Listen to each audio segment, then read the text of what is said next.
एवढ्या रात्रीचं हे बघून ना माझी तर फुल फाटली होती. तर सकाळच्या चहा सोबत ब्रेड खाऊन मी निघाली, पण पुढे जाऊन 15 मिनिटं लेट असणारी ट्रेन डायरेक्ट 45 मिनिटं लेट होती. त्यामुळे तिला पण उशीर झाला आणि तिच्यामुळे मग आम्हाला सुद्धा उशीर झाला. पण आता कायच करणार, असं म्हणत 2 तास ट्रॅव्हलिंग करत आपण इथे पोहोचलो.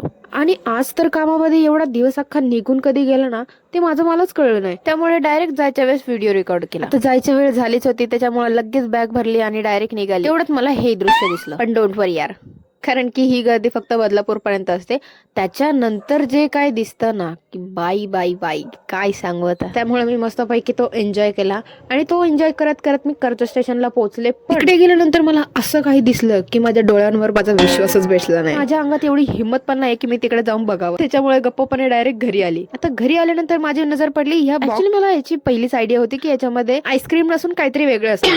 मला वाटलं पालेभाज्या वगैरे काहीतरी असेल, पण सरप्राइझिंगली त्याच्यामध्ये खरवस निघाला. आणि हा खरवस आणला होता आपल्या दीदीने माझ्यासाठी स्पेशल आणला होता. सो मग मस्तपैकी त्याच्यावर ताव मारला आणि मग रात्रीची एडिटिंग करत बसली आणि अशा प्रकारे माझा दिवस संपून गेला.